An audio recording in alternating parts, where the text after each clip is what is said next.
What do you think of Mom, Helen? I asked, unsure of how to phrase the question. He hesitated.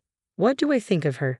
Well, she's someone who struggles to keep up with household chores. A bit slow, isn't she? He paused before adding, I guess, as a parent, I should scold you for saying that. But honestly, I can't argue because it's true. A sigh escaped his lips, as if the weight of that truth had finally settled in. Would you be happy with a new mom? I asked, curious but suddenly tense. He smiled faintly. Yeah, I think I would be. A cold knot formed in my stomach. A new mom. What does that even mean? My mind began to wander, grasping at dark possibilities. Cheating, divorce, ugly words that flashed before me like warning signs. But no, it couldn't be. Ewan would never. Would he? Just as my doubts turned into something closer to certainty, Ewan spoke again, this time with a smile that stretched across his face. Actually, I've been seeing someone. The words hit me like a slap. Trying to suppress the boiling anger, I forced myself to say, congratulations. My voice was strained, my fury barely contained. Inside, though, I felt it bubbling over, reaching its peak. I'm done, I declared, my voice cold. I'm quitting as both a mother and a wife. I'm also done being the one keeping this house afloat. From today, you're on your own. I could tell from the blank stares that my words hadn't sunk in, but I didn't care. Disappointment consumed me, and in that moment, I vowed to myself that I'd never let anyone betray me like this again. I'm Beth, 35 years old. Until recently, I juggled the roles of housewife and company employee. But life changed drastically when I married Yuan. 11 years ago, my marriage wasn't exactly a fairy tale. At that time, I was leading a major project, boosting the company's sales. I had proven myself, and my efforts didn't go unnoticed. I earned a raise along with the respect of my colleagues and superiors. Back then, work was everything to me. Marriage, it was barely a consideration. When family or friends asked, isn't it about time you found someone? I would shrug it off, saying, I'm not interested right now. That all changed after one particular evening. I had just finished a long day at the office when my boss, James, approached me. Beth, could I steal a few minutes of your time? I need some advice. James was the department head, a talented and well-respected leader despite being only 40. He had mentored me from the day I started at the company, guiding me through the learning curves of my career.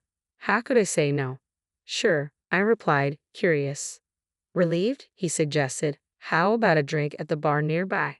I agreed, packed up my desk, and we headed out. As soon as we sat down, James downed 2 beers quickly, his face turning red. I knew he wasn't great with alcohol, so seeing him like this was unusual. Something was definitely on his mind. So, what's this consultation about? I asked, intrigued.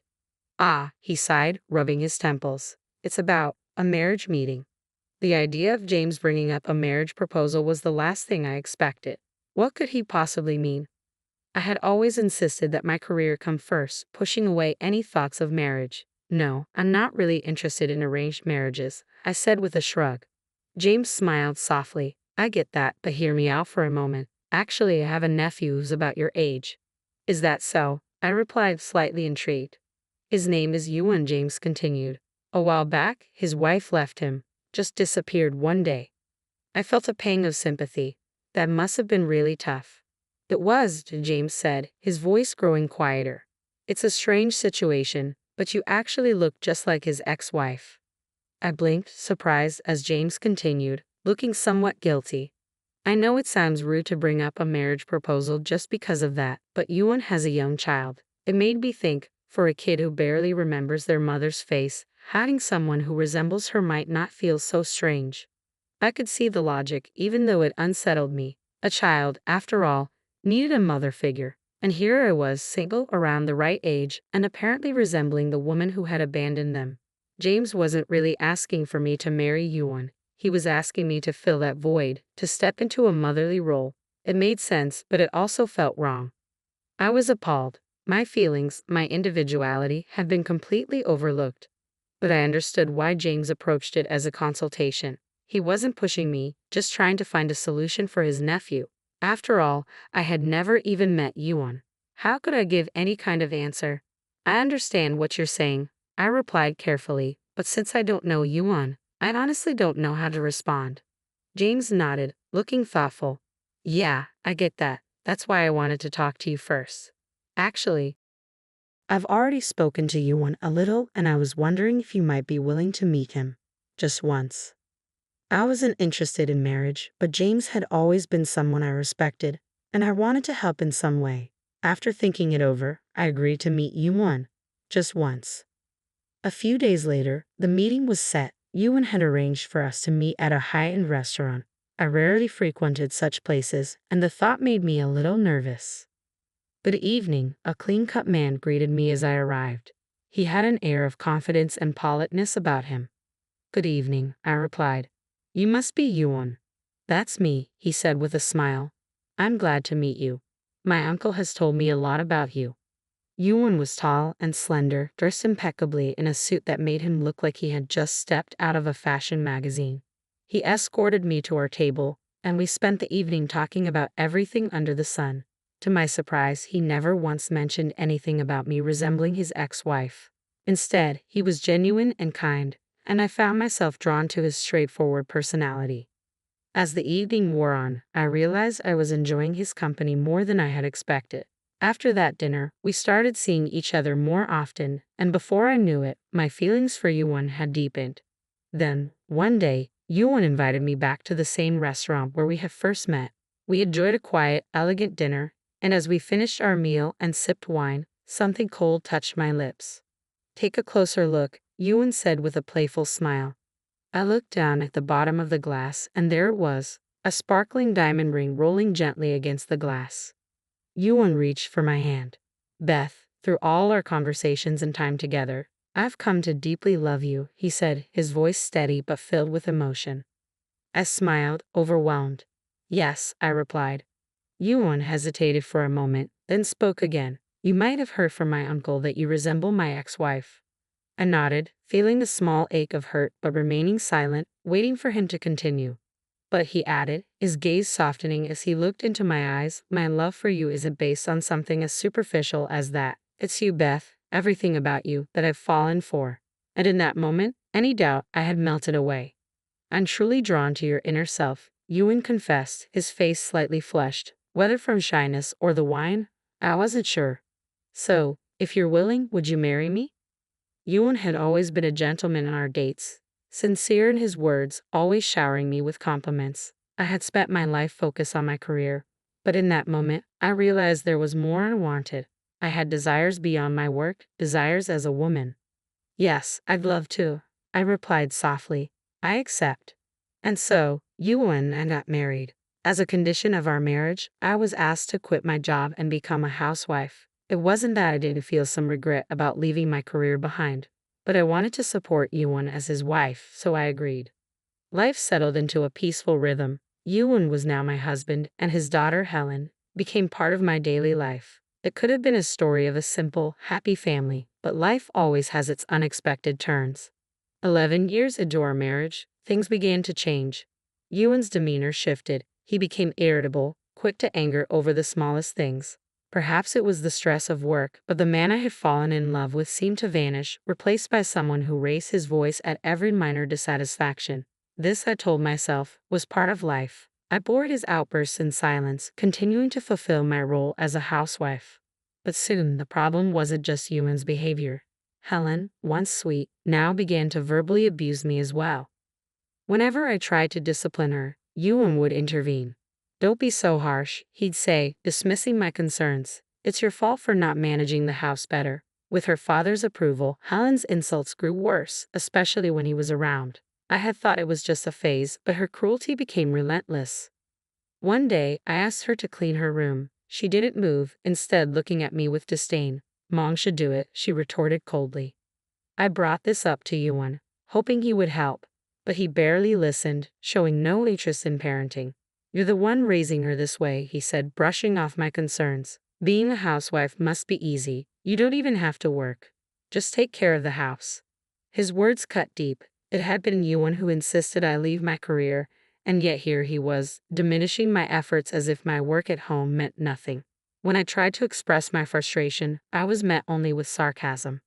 You should only start complaining once you can actually do the housework properly, he sneered. Even after 10 years, you're still useless. My patience was wearing thin. no matter how hard I tried. My love for Yuan and Helen faded a little more each day. I felt trapped in a cycle of disrespect and neglect. As long as their attitudes remained unchanged, this situation would continue. I felt sorry for James, who had introduced us, but it seemed there was nothing left to be done. Despite my best efforts, I remained the target of constant criticism from both my husband and stepdaughter, and my heart grew colder with each passing day. I had always done my best to fulfill my role as a stay-at-home mom, but it seemed that time had finally caught up with me. One weekend, as I walked from my room to the bathroom, I overheard Yuan and Helen talking in the living room. I initially thought it was just more of their usual complaints, but I couldn't help but listen in. "What do you think about Mom?" Helen asked. "What do I think about her? She's slow and can't even manage the household chores properly," Yuan replied. "As a parent, I should probably scold you for saying this, but I can't argue because it's true." Their bluntness made me sigh involuntarily. But what came next was even more shocking. "Would you be happy if we got a new mom?" Yuan asked. "I would be happy," Helen answered. "A new mom? What does that mean?" I wondered, my mind racing with unsettling thoughts. Words like cheating and divorce swirled through my head. Though I did want to believe Yuan capable of such betrayal, my suspicions quickly solidified into reality. "Actually, I'm seeing someone," Yuan announced with a broad smile. The audacity of him discussing his affairs so openly with his daughter was beyond anything I could have imagined. This was a far cry from the Yuan I had once known. "Do you remember the woman who was with us the other day? Karen, she's really beautiful. I'm dating her now," Yuan said proudly. "What? Really? Congratulations," Helen replied, her seemingly innocent smile now appearing sinister to me. My patience was wearing thin, but I managed to stay calm enough to record their conversation on my smartphone. As they continued to discuss the affair with evident joy, I realized that any love I had for them had vanished completely. It was astonishing how quickly my feelings dissolved. I had clung to the hope that our family might find happiness again, but that hope was crushed. I felt a deep sense of betrayal and frustration, my tears reflecting the realization that they had turned their hearts elsewhere. In that moment of anguish, I vowed to seek revenge. I decided to hire a detective agency to gather information on the person my spouse was having an affair with. I already knew her name, so I expected the results to come through quickly. Gradually, I found a small sense of satisfaction in plotting my revenge. When I returned home, Helen confronted me as usual. "Did you go out to play somewhere since you don't work?" she asked dismissively. Her words barely registered with me now. All that remained in my heart was a growing sense of loathing for her.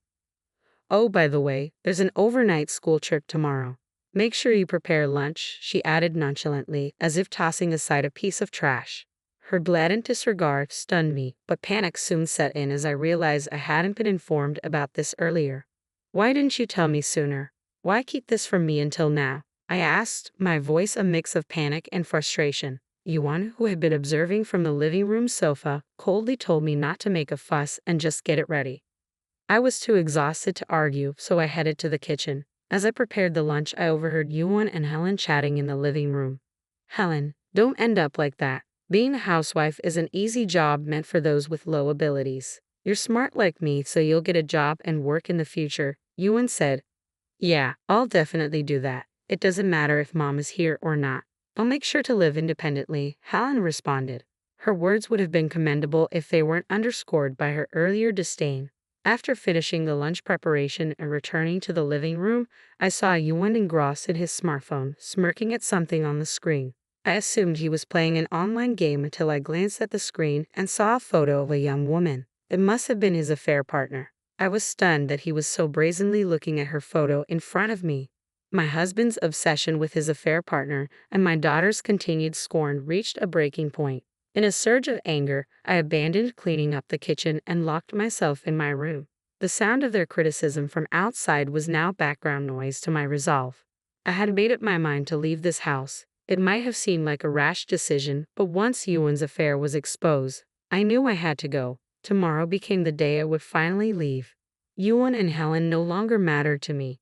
I announced to Helen, who was getting ready for school, and Yuan, who was dressing for work, "I'm quitting my roles as a mother, wife, and breadwinner today."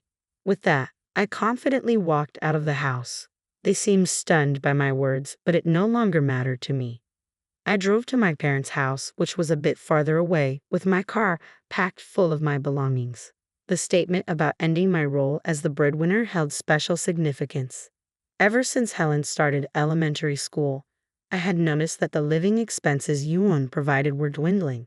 It became clear that he was probably spending the money on games or gambling before it even reached the household budget.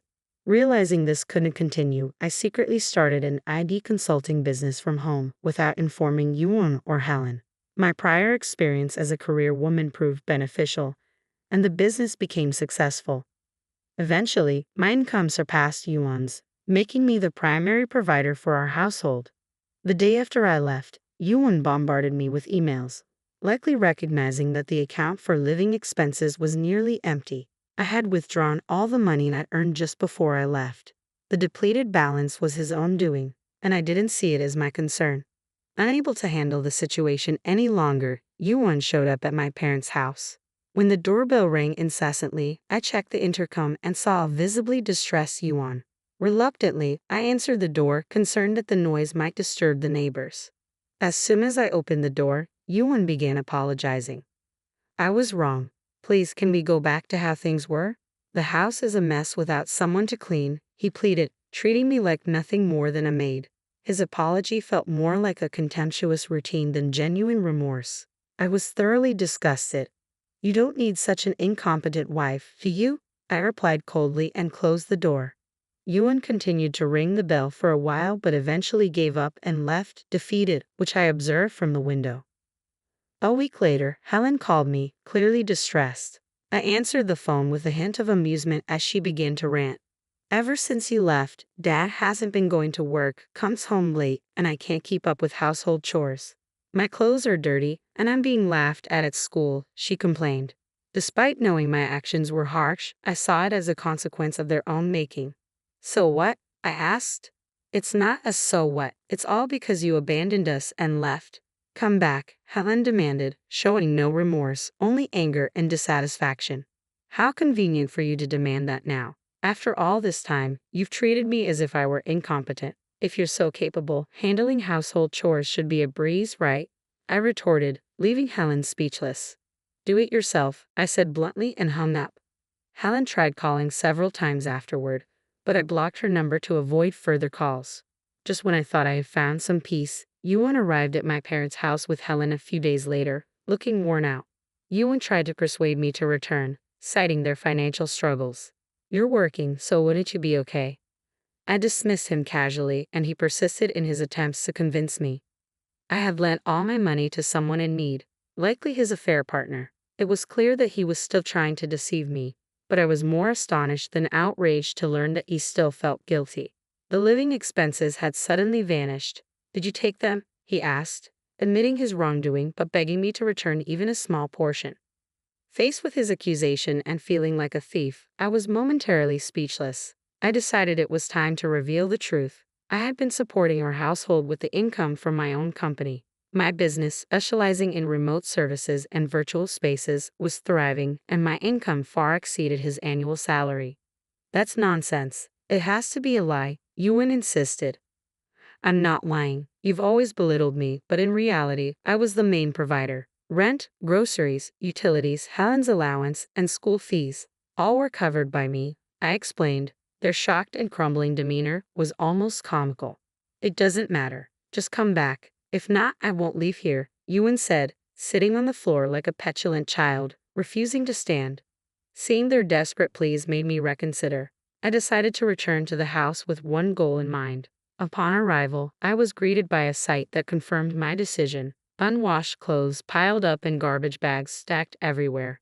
Yuan's arrogance returned the moment he saw me. See? Do your job as a full-time homemaker, he sneered, as if my return was some sort of triumph for him. You should rely on your mistress instead, I retorted. Mistress? What are you talking about? Yuan feigned ignorance, though it was clear he knew. I presented the detective's report and played recordings from my smartphone. Here's the evidence. Plus, you were openly discussing dates with her in the living room. You can't deny it. Yuan was speechless. Anyway, I'm divorcing you. Don't ever show your face to me again. He continued to plead, but I was unmoved. My income is many times yours. Do you think I have any reason to stay? If this doesn't convince you, we can go to court. You've used and insulted me for too long. Finally, he was left speechless. Helen, speaking up for her father, demanded, "It's the worst to abandon your own daughter. I'm a minor. You should take care of me. I can't stay in this house anymore. Take me with you." Her arrogance was infuriating. I firmly refused and decided to reveal a cruel truth. Helen and I were not blood relatives. We were complete strangers. Her shocked expression was almost satisfying. "What? I'm not your real mother. Your biological mother left, but Beth, your current mom, resembled her, and you took to her right away," I said, relishing her disbelief. "What? Dad, what's going on?" Helen's voice trembled with confusion. "Oh, your real mother ran away. Beth looked like her, so you accepted her as your mom," Yuan explained, though his words seemed half-hearted. Helen began to cry, unable to comprehend the deception. Despite my efforts to be a mother to her, it was clear this was the end. I no longer felt any love, only disdain. "You've always blamed me for everything. Fix it yourself," I said, and quickly left the house. After returning to my parents' home, they continued to contact me for a while, but I ignored them until the calls stopped. I divorced Yuan and demanded compensation from him and his mistress for the emotional distress they caused. Helen became more introverted and avoided people at school, her behavior leading to a lack of friends and apparent neglect. Yuan started missing work frequently and was eventually demoted. They eventually moved to a cheap apartment, struggling financially. I hope Helen reflects on her actions and matures into a respectable adult. Ultimately, Yuan was abandoned by both his wives, including me. My tumultuous marriage came to an end, but I am now thriving. My work is going well, and a new project is on the horizon. While the challenges of dealing with Yuan and his family were significant, I am dedicated to the success of my new endeavor and looking forward to a hopeful future.